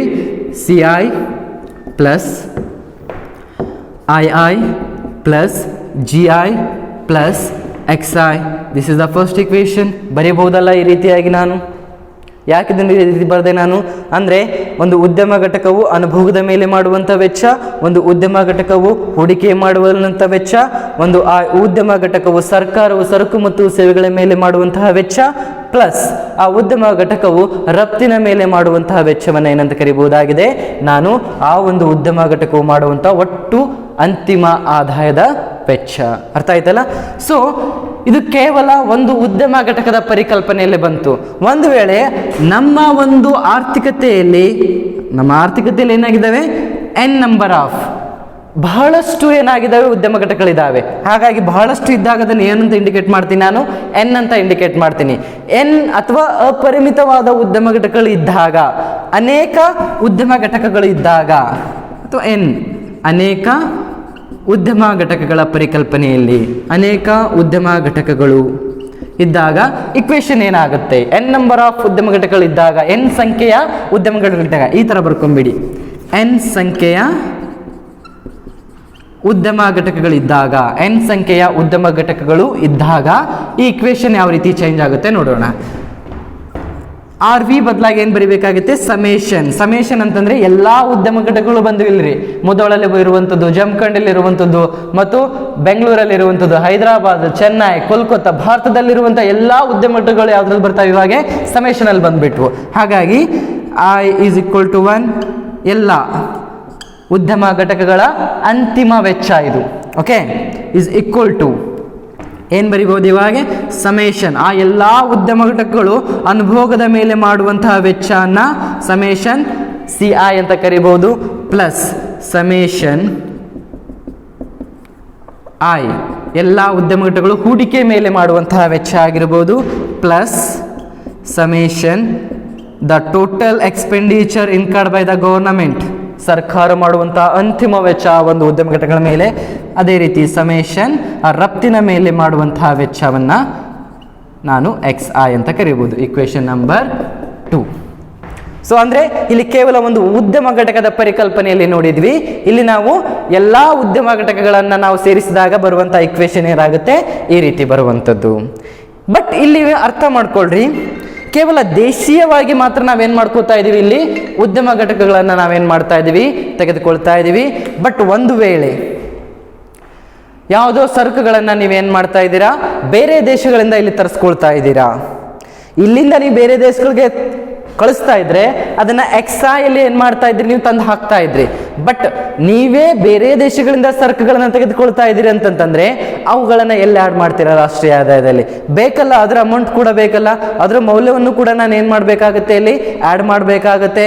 ಅಂತಹ ಸಂದರ್ಭದಲ್ಲಿ ನನಗೆ ಕೇವಲ ರಫ್ತಿನ ಮೇಲೆ ಮಾತ್ರ ವೆಚ್ಚ ಮಾಡ್ತಾ ಇಲ್ಲ, ನಾವು ಆಮದಿನ ಮೇಲೆ ಕೂಡ ನಾವೇನು ಮಾಡ್ತಾ ಇದೀವಿ? ವೆಚ್ಚ ಮಾಡ್ತಾ ಇದೀವಿ. ಫಾರ್ ಎಕ್ಸಾಂಪಲ್, ಯಾವುದೋ ಒಂದು ಪಿಜ್ಜಾ ಬರ್ಗರ್ ಅದು ಕೇವಲ ಅಮೆರಿಕದಲ್ಲಿ ಮಾತ್ರ ಸಿಗ್ತಾ ಇದೆ, ಅದು ನನಗೆ ಬೇಕಾಗ್ತಿದೆ, ಅದು ನನಗೆ ತಿನ್ನಬೇಕು ಅನಿಸ್ತಾ ಇದೆ. ಹಾಗಿದ್ದಾಗ ಅಮೆರಿಕದಿಂದ ಆ ಒಂದು ಅನುಭೋಗ ಸರಕನ್ನು ನಾನು ಏನು ಮಾಡ್ತಾ ಇದ್ದೀನಿ? ನನ್ನ ಊರಿಗೆ ತರಿಸ್ಕೊಳ್ತಾ ಇದ್ದೀನಿ, ಅದ್ರ ಮೇಲೂ ಕೂಡ ನಾನು ಖರ್ಚು ಮಾಡ್ತಾ ಇದ್ದೀನಲ್ಲ. ಹಾಗಿದ್ರೆ ಅದನ್ನು ನಾನು ಯಾವುದ್ರಲ್ಲಿ ಸೇರಿಸಬೇಕು? ಇದ್ರ ಯಾವುದ್ರಲ್ಲೂ ಕೂಡ ನಾನು ಸೇರಿಸ್ಲಿಕ್ಕಾಗೋದಿಲ್ಲ. ಹಾಗಾಗಿ ಅಂತಹ ಸರಕುಗಳನ್ನು ನಾವು ಆಮದು ಮೇಲೆ ಮಾಡುವಂಥ ಸರಕುಗಳಂತ ಕರಿತೀವಿ. ಫಾರ್ ಎಕ್ಸಾಂಪಲ್ ಅದನ್ನ ಹೇಗೆ ಅಂತಂದ್ರೆ C ಇದೇನಪ್ಪ ಅಂತಂದ್ರೆ ಸಮಗ್ರ ಅನುಭೋಗ ವೆಚ್ಚ, ಸಮಗ್ರ ಅನುಭೋಗದ ವೆಚ್ಚ. ಬಟ್ ಒಂದು ವೇಳೆ ಯಾವುದೋ ಒಂದು ಅನುಭೋಗ ಸರಕನ್ನು ನೀನು ಬೇರೆ ದೇಶದಿಂದ ತರಿಸ್ಕೊಂಡ್ರೆ ಅದನ್ನು ನಾನು ಏನಂತ ಡಿನೋಟ್ ಮಾಡ್ತೀನಪ್ಪ ಅಂತಂದ್ರೆ CM ಅಂತ ಡಿನೋಟ್ ಮಾಡ್ತೀನಿ. CM ಅಂತಂದ್ರೆ ಯಾವುದೋ ಒಂದು ಅನುಭೋಗ ಸರಕನ್ನು ನೀನು ಬೇರೆ ದೇಶದಿಂದ ತರಿಸ್ಕೊಂಡು ಅದನ್ನೇನಾದರೂ ಅನುಭೋಗಿಸಿದ್ರೆ ಅದನ್ನ CM ಅಂತ ತೋರಿಸ್ತೀವಿ ನಾವು. ಅಂದ್ರೆ ಆಮದು ಮೇಲೆ ಮಾಡುವ ಅನುಭೋಗ ವೆಚ್ಚ. ಯಾಕಂದ್ರೆ C ಅಂತಂದ್ರೆ ಅನುಭೋಗ ಅಲ್ಲ, ಆಮದು ಮೇಲೆ ಮಾಡುವ ಅನುಭೋಗ ವೆಚ್ಚವನ್ನು ಏನಂತ ಕರಿಬಹುದಾಗಿದೆ? ನಾನು CM ಅಂತ ಕರಿಬಹುದಾಗಿದೆ. ಅಂದರೆ ಸೊ ಫೈನಲ್ ಆಗಿ C is equal to C I is equal to identity C minus C M ಅಂತ ಬರಿಬಹುದಲ್ವ ನಾನು. ಅಂದರೆ ದೇಶೀಯವಾಗಿ ನಾನು ಏನು ಮಾಡ್ತಾ ಇದ್ದೀನಿ, ಬಿಕಾಸ್ ನಾನು ಜಿ ಡಿ ಪಿ ಕಂಡುಹಿಡಿಬೇಕಾಗಿದೆ. ನನ್ನ ರಾಷ್ಟ್ರದಲ್ಲಿ ಏನೆಲ್ಲ ವೆಚ್ಚ ಆಗ್ತಿದೆ ಅಷ್ಟೇ ನಾನು ಕನ್ಸಿಡರ್ ಮಾಡಬೇಕು, ಬೇರೆ ದೇಶದಲ್ಲಿ ಏನಾಗ್ತಿದೆ ನನಗೆ ಬೇಕಾಗಿಲ್ಲ. ಬಿಕಾಸ್ ನೀವು ಆ ಪಿಜ್ಜಾ ಆ್ಯಂಡ್ ಬರ್ಗರನ್ನು ಬೇರೆ ದೇಶದಿಂದ ತರ್ಕೋತಿದ್ರೆ ಅಂದರೆ ನಿಮ್ಮ ದುಡ್ಡು ಅಲ್ಲಿ ಹೋಗ್ತಾ ಇದೆ, ಅಲ್ಲಿ ಖರ್ಚು ಮಾಡ್ತಾ ಇದ್ದೀರಿ ನಾವು, ಅದು ನನಗೆ ಬೇಕಾಗಿಲ್ಲ. ದೇಶೀಯವಾಗಿ ಏನು ಖರ್ಚು ಮಾಡ್ತಾ ಇದ್ದೀವಿ ನಾವು, ಅರ್ಥ ಆಯ್ತಲ್ಲ. ಭಾರತ ದೇಶದ ಒಳಗೆ ನಡೆಯುವಂಥ ವೆಚ್ಚವ ಬೇಕಾಗಿದೆ. ಹಾಗಾಗಿ C I is equal to C minus C M ಅಂತ ಬರಿಬಹುದಲ್ಲ. ಅದೇ ರೀತಿಯಾಗಿ ಸಿಮಿಲರ್ ಆಗಿ I is equal to I minus I M ಅಂತ ಬರಿಬಹುದಲ್ವಾ ನಾನು, ಬರಿಬಹುದಲ್ವಾ. ಬಿಕಾಸ್ ಒಂದು ವೇಳೆ ಯಾವುದೋ ಒಂದು ಬಂಡವಾಳ ಸರಕುಗಳ ಮೇಲೆ ಹೂಡಿಕೆಯನ್ನು ನಾನು ಭಾರತ ದೇಶದಲ್ಲಿ ಮಾಡ್ತಿಲ್ಲ, ಬೇರೆ ದೇಶದಲ್ಲಿ ಮಾಡ್ತಾ ಇದ್ದೀನಿ ಅಂದರೆ ಹೂಡಿಕೆ ಅಲ್ಲಿ ಮಾಡ್ತಾ ಇದ್ದೀನಿ, ಖರ್ಚು ಅಲ್ಲಿ ಮಾಡ್ತಾ ಇದ್ದೀನಿ ಅಂತಂದರೆ ಅದು ಐ ಎಮ್ ಅಲ್ಲಿ ಆಗುತ್ತೆ. ಐ ಬದಲಾಗಿ ಸಿ ಬದಲಾಗಿ ಐ ಹಾಕೋತೀನಿ. ಐ ಈಸ್ ಈಕ್ವಲ್ ಟು ಸಮಗ್ರ ಹೂಡಿಕೆ ವೆಚ್ಚ. ಐ ಎಮ್ ಆಮದು ಮೇಲೆ ಮಾಡುವ ಹೂಡಿಕೆ ವೆಚ್ಚ. ಬೇರೆ ದೇಶದಲ್ಲಿ ಹೂಡಿಕೆ ಮಾಡಿದರೆ ಅದು ಏನಾಗುತ್ತೆ, ಐ ಎಮ್ ಆಗುತ್ತೆ. ಅದೇ ಥರ G I is equal to G minus G M. G ಸಮಗ್ರ ಸರ್ಕಾರದ ವೆಚ್ಚ, ಜಿ ಎಮ್ ಆಮದು ಮೇಲೆ ಮಾಡುವ ಸರ್ಕಾರದ ವೆಚ್ಚ. ಯಾವುದೋ ಒಂದು ಸರ್ಕಾರ, ಫಾರ್ ಎಕ್ಸಾಂಪಲ್ ನಮ್ಮ ಸರ್ಕಾರ ಯಾವುದೋ ಒಂದು ಸರಕನ್ನು ಏನು ಮಾಡ್ತಾ ಇದೆ, ಬೇರೆ ದೇಶದಿಂದ ತರಿಸ್ಕೊಳ್ತಾ ಇದೆ, ಇಲ್ಲಿ ಉತ್ಪಾದನೆ ಮಾಡಿಲ್ಲ, ಅದು ಬೇರೆ ಒಂದು ದೇಶದಲ್ಲಿ ಉತ್ಪಾದನೆ ಮಾಡಿದೆ, ಅಲ್ಲಿಂದ ತರಿಸ್ಕೊಳ್ತಾ ಇದೆ ಅಂತಂದರೆ ಆ ವೆಚ್ಚ ಏನಾಗುತ್ತೆ, ಜಿ ಎಮ್ ಅಂತ ಆಗುತ್ತೆ. ಇವೆಲ್ಲವೂ ಕೂಡ ಏನು ಮಾಡುವಂಥದ್ದು, ಸರ್ಕಾರ ಬೇರೆ ಒಂದು ದೇಶಗಳಲ್ಲಿ ಅಥವಾ ಅನುಭೋಗ ಬೇರೆ ಒಂದು ದೇಶಗಳಲ್ಲಿ ಆಗ್ತಾ ಇದೆ, ಹೂಡಿಕೆ ಒಂದು ಬೇರೆ ಒಂದು ದೇಶದಲ್ಲಿ ಆಗ್ತಾ ಇದೆ ಅಂತಂದರೆ ಆಮದು ಮೇಲೆ ಸಮಗ್ರವಾಗಿ.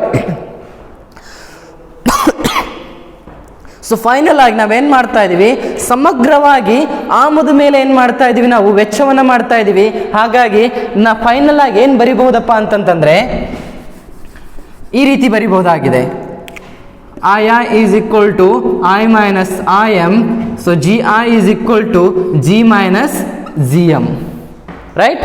ಸೊ ಈ ರೀತಿಯಾಗಿ ನಾವೇನು ಮಾಡಬಹುದಾಗಿದೆ, ಯಾವುದ್ರ ಮೇಲೆ, ಆಮದು ಮೇಲೆ ಮಾಡುವಂತಹ ಸಮಗ್ರ ವೆಚ್ಚ ಇದು. ಯಾವುದ್ರ ಮೇಲೆ, ಆಮದು ಮೇಲೆ ಮಾಡುವ ಸಮಗ್ರ ವೆಚ್ಚ, ಆಮದು ಮೇಲೆ ಮಾಡುವಂತಹ ಸಮಗ್ರ ವೆಚ್ಚ ಯಾವ್ಯಾವು, ಸಿ ಎಮ್ ಆಗಿರ್ಬೋದು, ಐ ಎಮ್ ಆಗಿರ್ಬೋದು ಮತ್ತು ಜಿ ಎಮ್ ಆಗಿರ್ಬೋದು. ಸೊ ಫೈನಲ್ ಆಗಿ ನಾನು ಈ ರೀತಿ ಬರಿತೀನಿ ನೋಡ್ರಿ. M is equal to C M plus I M plus G M. ಅಂದರೆ ಆಮದು ಮೇಲೆ ಮಾಡುವಂತಹ ಸಮಗ್ರ ವೆಚ್ಚವನ್ನು ನಾನು ಏನಂತ ಇಂಡಿಕೇಟ್ ಮಾಡ್ತಾ ಇದ್ದೀನಿ, ಎಮ್ ಅಂತ ಇಂಡಿಕೇಟ್ ಮಾಡ್ತಾ ಇದ್ದೀನಿ. ಈಗಾಗಲೇ ನೋಡಿ ಎಕ್ಸ್ ಐ ಅಂತಂದ್ರೆ ಗೊತ್ತಾಗಿದೆ ನಮಗೆ ಈಗ ಆಲ್ರೆಡಿ. ಎಕ್ಸ್ ಐ ಅಂತಂದರೆ ಬೇರೆ ಏನೂ ಅಲ್ಲ, ರಫ್ತಿನ ಮೇಲೆ ಮಾಡುವಂತಹ ವೆಚ್ಚ. ಸೊ ಹಾಗಾಗಿ ರಫ್ತಿನ ಮೇಲೆ ಮಾಡ್ತಾ ಇದ್ದೀನಿ ಅಂತಂದರೆ ಅದನ್ನು ಎಕ್ಸ್ ಐ ಅಂತ ತೋರಿಸ್ತೀನಿ, ಆಮದು ಮೇಲೆ ಮಾಡ್ತಾ ಇದ್ದೀನಿ ಅಂತಂದರೆ ಅದನ್ನು ಎಮ್ ಐ ಅಂತ ತೋರಿಸ್ಬೇಕಾಗತ್ತೆ ನಾನು. ಅಂದರೆ ಐ ಉದ್ಯಮ ಘಟಕವು ರಫ್ತಿನ ಮೇಲೆ ಮಾಡುವಂತಹ ವೆಚ್ಚವನ್ನು ನಾನು ಏನಂತ ಕರಿಬಹುದಾಗಿದೆ, ಸಿ ಎಮ್ ಅನುಭೋಗದ ವೆಚ್ಚ. ಐ ಅಂದರೆ ರಫ್ತು, ಹೂಡಿಕೆ ಮೇಲೆ ಮಾಡಿದಂತಹ ಆಮದು ವೆಚ್ಚ, ಸರ್ಕಾರ ಆಮದಿ ಮೇಲೆ ಮಾಡುವಂತಹ ವೆಚ್ಚ. ಇವೆಲ್ಲವನ್ನು ಸೇರಿಸಿದ್ರೆ ಅದನ್ನು ಏನಂತ ಕರಿಬಹುದಾಗಿದೆ, ನಾನು ಎಮ್ ಅಂತ ಕರಿಬಹುದಾಗಿದೆ. ಟೋಟಲ್ ಆಗಿ ಎಮ್ ಅಂತಂದ್ರೆ ಏನಾಯಿತು, ಸಮಗ್ರವಾದಂತಹ ಆಮದು ವೆಚ್ಚ. ಅದು ಅನುಭೋಗ ಆಗಿರ್ಬೋದು, ಹೂಡಿಕೆ ಆಗಿರ್ಬೋದು, ಅಥವಾ ಸರ್ಕಾರದ ಆಮದು ವೆಚ್ಚ ಆಗಿರ್ಬೋದು. ಅದನ್ನು ನಾವೇನಂತ ಕರಿತಾ ಇದೀವಿ, ಎಮ್ ಅಂತ ಕರಿತಾ ಇದೀವಿ. ಹಾಗಿದ್ರೆ ಇವಾಗ ಇಕ್ವೇಶನ್ ಅನ್ನ ಬರೀತೀನಿ ನಾನು. ಏನಂತ ಬರೀತೀನಪ್ಪ ಅಂತಂದ್ರೆ, for example revenue expenditure is equal to identity. ಈ ರೀತಿ ಬರಿತೀನಿ ನಾನು. C minus C M plus I minus I M plus G minus G M plus X minus I expenditure. ಇದನ್ನು ಒಂದು ಐ ಉದ್ಯಮ ಘಟಕದ್ದಾಯಿತು. ಇದನ್ನೇ ಸಮಗ್ರವಾಗಿ ನಾನು ಏನು ಬರೀಬಹುದು, ಎಲ್ಲ ಉದ್ಯಮ ಘಟಕಗಳನ್ನು ನಾನು ತೆಗೆದುಕೊಂಡಿದ್ದೆ ಆದರೆ ಎನ್ ನಂಬರ್ ಆಫ್ ನಂಬರ್ಸ್ ಇದೇ ರೀತಿಯಾಗಿ ಇದನ್ನು ಬರೆಯೋದಾದ್ರೆ summation R V I is equal to 1, here is n, identity summation ಬರಿಬೇಕಾಗುತ್ತೆ ಇಲ್ಲಿ. I is equal to 1 n c. ಎಲ್ಲ ಸಮೇಷನ್ಗಳನ್ನು ಒಂದು ಸೈಡ್ ಹಾಕ್ತೀನಿ ನಾನು. c plus i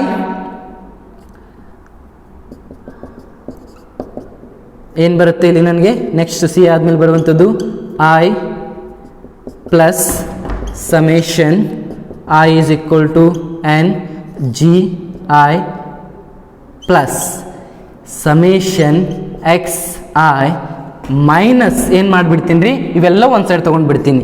C M plus I M plus G M ಅಂದರೆ ಎಲ್ಲವೂ ಕೂಡ ಆಮದಿಗೆ ಸಂಬಂಧಪಟ್ಟಿರೋದ್ರಿಂದ ಎಲ್ಲವೂ ಕೂಡ ಏನು ಮಾಡಿಬಿಟ್ಟೆ ಅಂದರೆ ನಾನು ಮೌಲ್ಯವನ್ನು, ದೇಶೀಯ ಮೌಲ್ಯವನ್ನು ಕಂಡುಹಿಡಬೇಕಾದ್ರೆ ರಫ್ತಿನಲ್ಲಿ ಎಷ್ಟು ಆಮದು ಆಯಿತು ಅಂತಂದಾಗ ನನಗೊಂದು ವ್ಯಾಲ್ಯೂ ಬರುತ್ತೆ.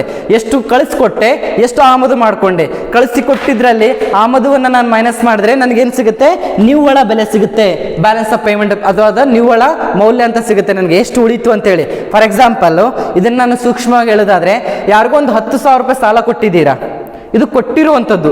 ಅಕಸ್ಮಾತ್ ಯಾರು ಒಂದು 5,000 ರೂಪಾಯಿಂದ ನೀವು ತೊಗೊಂಡಿದ್ದೀರಾ, 10,000 ರೂಪಾಯಿ ಯಾರಿಗೂ X% ಸಾಲ ಕೊಟ್ಟಿದ್ದೀರಾ, Y% 5,000 ರೂಪಾಯಿ ಇಸ್ಕೊಂಡಿದ್ದೀರಾ.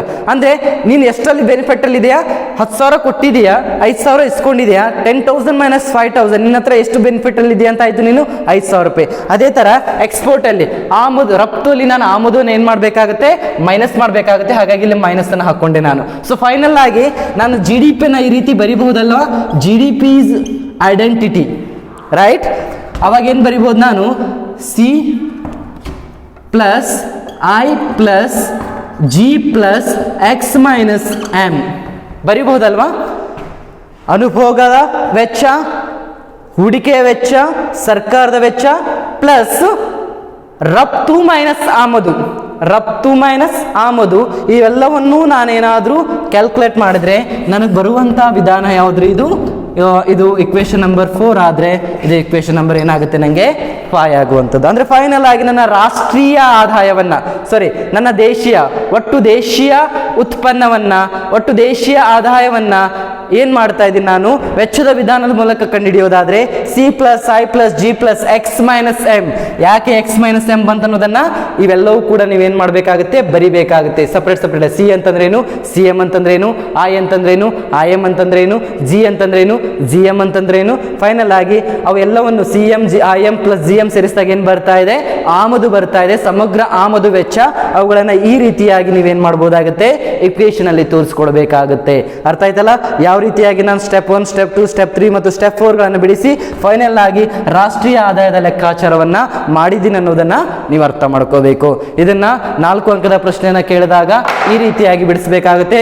ಮೊದಲನೇದಾಗಿ ವೆಚ್ಚದ ವಿಧಾನ ಅಂತಂದ್ರೆ ಏನು, ಆರ್ಥಿಕತೆಯಲ್ಲಿ ಅಂತಿಮವಾಗಿ ಉದ್ಯಮ ಘಟಕಗಳು ಮಾಡುವಂತಹ ಅಂತಿಮ ವೆಚ್ಚವನ್ನು ನಾವೇನಂತ ಕರಿತಾ ಇದ್ದೀವಿ, ವೆಚ್ಚದ ವಿಧಾನ ಅಂತ ಕರಿತಾ ಇದ್ದೀವಿ. ಆರ್ಥಿಕತೆಯಲ್ಲಿ ಎಲ್ಲ ಉದ್ಯಮ ಘಟಕಗಳು ಅಂತಿಮವಾಗಿ ಮಾಡುವ ವೆಚ್ಚವನ್ನೇ ನಾವೇನಂತ ಕರಿತಾ ಇದ್ದೀವಿ, ವೆಚ್ಚದ ವಿಧಾನ ಅಂತ ಕರಿತಾ ಇದ್ದೀವಿ.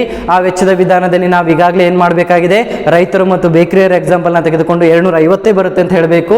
ರೈತರು ಮಾಡುವಂಥ ಅಂತಿಮ ವೆಚ್ಚ ಗೋಧಿ ಮೇಲೆ 50, ಬೇಕರಿಯವನು ಬ್ರೆಡ್ ಮೇಲೆ ಮಾಡುವಂತಹ ಅಂತಿಮ ವೆಚ್ಚ 200. ಹಾಗಾಗಿ ರಾಷ್ಟ್ರೀಯ ಆದಾಯ ಏನಾಯಿತು, 250 ಆಯಿತು. ಉತ್ಪನ್ನದ ವಿಧಾನದಿಂದ ಮಾಡಿದಾಗಲೂ ಕೂಡ ರಾಷ್ಟ್ರೀಯ ಆದಾಯ ಎಷ್ಟು ಬಂದಿತ್ತು ರೀ, 250 ಬಂದಿರುವಂಥದ್ದು. ಅದೇ ರೀತಿಯಾಗಿ ನಾವೇನು ಮಾಡ್ತಾ ಇದ್ದೀವಿ, ವೆಚ್ಚದ ವಿಧಾನದಲ್ಲಿ ಬರುವಂಥ 4 ಮುಖ್ಯವಾದ ಪರಿಕಲ್ಪನೆಗಳ ಅಂಶಗಳು ಯಾವ ಬರ್ತಾ ಇದ್ದೇವೆ, C I, I I, G I ಮತ್ತು ಎಕ್ಸ್ ಐ. ಅವುಗಳಂದ್ರೆ ಏನು ಅಂತ ಹೇಳಿ ನೀವೇನು ಮೊದಲೇದಾಗಿ ನಾನು ಹೇಳಿದ್ನಲ್ಲ ಆ ರೀತಿ ಬರಿಬೇಕು. ಒಂದು ನಾನು ವೆಚ್ಚದ ವಿಧಾನದ ಮೂಲಕ ರಾಷ್ಟ್ರೀಯ ಆದಾಯವನ್ನು ಲೆಕ್ಕಾಚಾರ ಹಾಕಬೇಕಾದ್ರೆ ಮೊದಲೇದಾಗಿ C I, I I, G I plus X I ಅಂತ ಬರ್ತಾ ಇದೆ. ಅದಾದ್ಮೇಲೆ ಅಲ್ಲಿ ಅನೇಕ ಉದ್ಯಮ ಘಟಕಗಳಿದ್ರೆ ಈ ರೀತಿ ಇಕ್ವೇಷನ್ ಬರ್ತಾ ಇದೆ. ಅದಾದ್ಮೇಲೆ ನಾವು ಕೇವಲ ದೇಶೀಯವಾಗಿ ಮಾತ್ರ ಅನುಭೋಗ ಮಾಡ್ತಾ ಇಲ್ಲ, ದೇಶೀಯವಾಗಿ ಮಾತ್ರ ಹೂಡಿಕೆ ಮಾಡ್ತಾ ಇಲ್ಲ, ನಾವು ಕೆಲವು ದೇಶಗಳಿಂದ ಕೂಡ ಏನು ಮಾಡ್ಕೋತಾ ಇದೀವಿ, ಆಮದನ್ನು ಮಾಡ್ಕೋತಾ ಇದೀವಿ. ಆ ಸಂದರ್ಭದಲ್ಲಿ C I, C M, I I, I M, G I, G M ಅಂದ್ರೆ ಏನಂತ ಬರೀಬೇಕಾಗತ್ತೆ. ಆ ಎಲ್ಲ ಆಮದು ವೆಚ್ಚವನ್ನು ಒಂದು ಸೈಡ್ ಸೇರಿಸಿದಾಗ ಅದನ್ನು ನಾನು ಎಂ ಅಂತ ಏನು ಮಾಡ್ತಾ ಇದ್ದೀನಿ, ಸಂಕೇತ ಮಾಡ್ತಾ ಇದ್ದೀನಿ.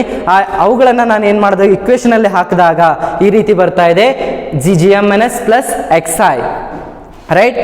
ಸೊ ಇವು ಎಲ್ಲವನ್ನೂ ಕೂಡ ಒಂದು ಸೈಡ್ ನಾನು ಸಮಗ್ರವಾಗಿ ಸೇರಿಸಿದಾಗ C I, I I plus X I ಅನ್ನು ಸೇರಿಸಿದಾಗ ಇವುಗಳನ್ನು ಒಂದೇ ಸೈಡ್ ನಾನು ಸೇರಿಸ್ತಾ ಇದ್ದೀನಿ, ಅದು ಎಮ್ ಅಂತ ಕನ್ಸಿಡರ್ ಆಗುತ್ತೆ. ಫೈನಲ್ ಆಗಿ ನನ್ನ ದೇಶೀಯ ಉತ್ಪನ್ನವನ್ನು ಈ ರೀತಿ ಹೇಳ್ಬೋದು ನಾನು, C plus I plus G plus X minus M ಅಂತ ಹೇಳಿದಾಗ ನಾನು ವೆಚ್ಚದ ವಿಧಾನದ ಮೂಲಕ ನನ್ನ ದೇಶೀಯ ಆದಾಯವನ್ನು ನಾನು ಏನು ಮಾಡ್ಬೋದಾಗಿದೆ, ಕಂಡುಹಿಡಿಯಬಹುದಾಗಿದೆ. ಸೊ ನಾಳೆಯ ತರಗತಿಯಲ್ಲಿ ಅಥವಾ ಮುಂದಿನ ತರಗತಿಯಲ್ಲಿ ನಾವೇನು ಮಾಡಬೇಕಾಗಿದೆ, ಆದಾಯದ ವಿಧಾನ, ಈಗಾಗಲೇ ಉತ್ಪನ್ನದ ವಿಧಾನ ನೋಡಿದ್ವಿ, ವೆಚ್ಚದ ವಿಧಾನ ನೋಡಿದ್ವಿ. ಮುಂದಿನ ತರಗತಿಯಲ್ಲಿ ನಾವೇನು ಮಾಡಬೇಕಾಗತ್ತೆ, ಆದಾಯದ ವಿಧಾನವನ್ನು ಏನು ಮಾಡೋಣ, ನಾವು ಅಧ್ಯಯನ ಮಾಡೋಣ. ಸೊ ರೀಡ್ ವೆಲ್, ಅಲ್ಲಿವರೆಗೂ ಚೆನ್ನಾಗಿ ಓದ್ಕೊಳ್ಳಿ. ಧನ್ಯವಾದಗಳು. Thank you one and all.